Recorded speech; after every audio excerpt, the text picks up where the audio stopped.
Morning, everybody. Right, I think we could probably have guessed from the songs that Jeff chose that this was going to be a book about suffering, wasn't it? So, we finished one series and we're pausing before we get into our Easter series. And what we do then is we look at, we've got this Route 66 thing going where we're trying to get through all 66 books. And so far we have looked at 22. And the idea is that when we have a pause, we can then choose a book. And it may surprise you to know we do not stick a pin in the index in the Bible to see which book we choose. There is some God input into this. And before I even looked at the list, the book that came to my mind was Lamentations. And I quickly checked the list and nobody had done it. It was great. It was super. And the reason Lamentations is because it really kind of just reflected how I was feeling. Over the last few months, probably maybe since Christmas, really, but I've just had this increasing feeling of sadness and frustration and anger that's just growing inside of me. And it's a bit like a perfect storm where so many things seem to have come together at the same time. There's stuff going on in the world which just makes you want to scream when you see what people are doing to each other. There's stuff in this country. I only travel on the bus to see what's going on in the country, the people who are suffering, physically and mentally, the housing issues. And then there's stuff going on within my church. There's people that I love and have known for years who are struggling at this moment. And then there's, there's my own little personal things that, I've just found this miserable few months, January and February, just so bleak and depressing. And it just seemed to fit in with everything else that was bleak and depressing in the world. And then I keep getting sinus problems. I keep having a headache and a stuffed up nose. It's just some of them little trivial, others really big and major, but it all just comes together. And I was struggling. I was struggling with it, and it was becoming a barrier, really, for my time with God and my witness to other people. And so Lamentations was my first choice because it is people struggling, as we'll see in a minute. And this has been affirmed for me last week, that I made the right choice, because last week with Harris's talk, he spoke about, we have to remember that God is in charge of everything. And also he also reminded us that there's a lot of people out there who don't believe in Christ like I do. So there's lots of people out there coming from a different perspective to me, the way they think this life should be run. And then I started my Lent studies on Wednesday, Ash Wednesday, which is ash referring to not just the burnt remains of pancakes, but it's a day of mourning. Ash refers to how you put ashes, sackcloth and ashes over you when you're mourning and grieving. And I'm going through a Celtic Lent study this season of Lent. And it talks about 4 martyrdoms. The white martyrdom, which relates to taking yourself out of this world into like a monastic community, retreating basically from that day-to-day life. The second martyrdom is what's known as green martyrdom, which is where you regularly practice spiritual disciplines like prayer and feasting. Sorry. Freudian slip there. Fasting. Let's get it the right way round. Oh, if only it was feasting, it would be so easy. And meditation. And then there's red martyrdom, which is where you give up your life for Jesus. And sadly, there's been a lot of people in the past who've done that.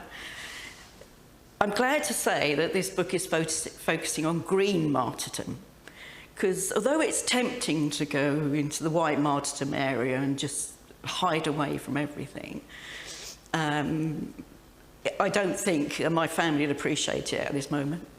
And red martyrdom, I think fortunately only few are called to that. And I don't think at this moment that's what God's asking me for. So we're talking about green martyrdom. So it's all about practicing spiritual discipline, which I haven't been the best at, let's be honest. So anyway, the preparation and everything and the last few months really has led up to what I'm going to be talking about today with regards to lamentation. So I'm going to show you a video. It's a Bible Project video. We've shown some before. I really like them because they give you a really good overview of the book, and I like watching the cartoons being drawn. So I've been told that some people have a tendency to fall asleep doing these, not the ticker. But do pay attention to what's being said, because it will help you understand what I'm going to say later on. Okay? Are we okay then, Teresa? Thank you.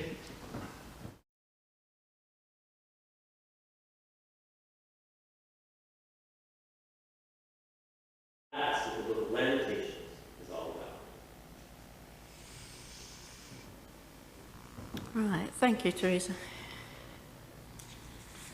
So that's the book of Lamentations, or as it's otherwise known as the book of tears.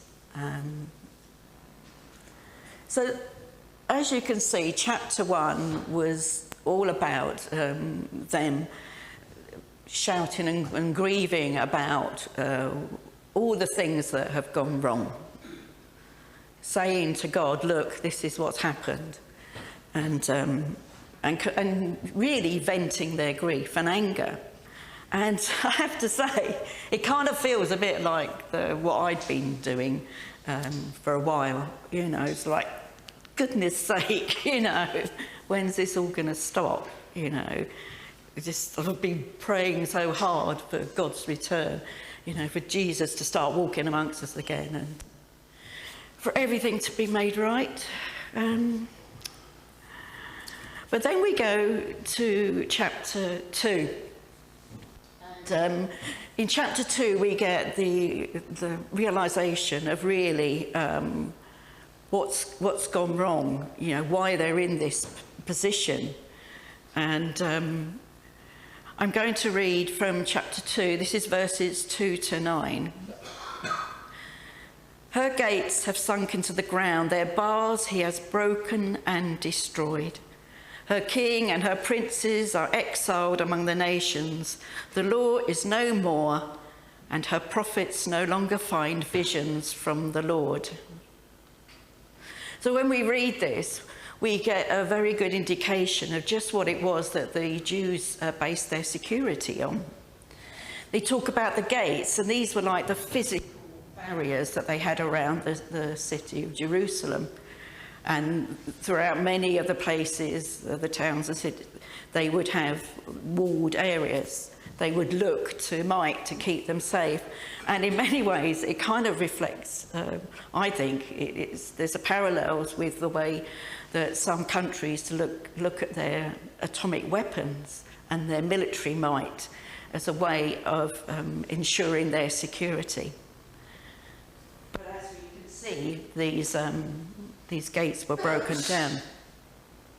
And then they talk about the leadership of the kings and princes, and it's not just their own, it's other leaders and kings that they're looking towards to keep them safe and secure.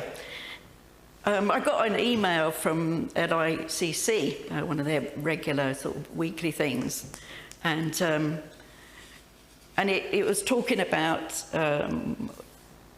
obviously, I think, what's going on in Ukraine, not surprisingly, and it was mentioning something that happens in 2 Kings in 18 to 19, where we see Judah again being attacked, and by this time Assyria. So King Hezekiah is up against it, and King Sennacherib of Assyria is basically knocking on the doors of his walls and telling him to give up, basically. But the interesting thing about this is that King Hezekiah had asked Egypt for help, a big power beside of them. It asked them to come in and save them from the Assyrians. But the message they got was that Egypt was too busy protecting itself and looking after its own people. And it was a very interesting parallel to what we could say is going on at the moment, where countries are busy protecting themselves rather than going out to help others. And then they look to the guidance of the law. And this like strict adherence to a set of rules, and if you do all that, if you do all the prayers and everything and fastings and all that sort of thing at all the right time, and pay the right amount of money to people, then that's all the problems solved. And of course, these religious practices, they failed them, because it was all about the practices rather than what was at the heart of them. And again, you wonder whether there's Christians in the world who are so concerned about rules and regulations, they're forgetting about, what Jesus was all about, which was love and compassion to people and forgiveness. And they had what they called the vision of the prophets, How much notice did they take of them? Prophets came and continually telling them, turn to God, turn away from the idols, from the heathens, from the other gods, turn back to God, continually telling them. And they didn't take any notice. Hence God's punishment. And we have the same thing in this times where people are continuing warning us, We've had freakish weather, and people keep saying, for years and years and years, people are saying, we've got climate change, we need to do something about it. But they've been ignored. And the people are finally, some people are finally beginning to realise it. There's still so many people out there who don't believe all these warnings that wise people in this world are giving. So all these things that they had, none of these kept them from being taken over by the Babylonians. And it begs the question, what do we base our security on in this world, in this life? As we go through day to day, where is our hope? On our health? Do we rely on the fact that we're fit and strong and can get on and do things? Is it in the wealth that we have, that, with enough money in the bank, we can get through most problems? Do we rely on the fact that we've got a family that's going to care for us and love us and be there for us? Well, I can tell you from experience that relying on those 3 things is going to let you down at some point.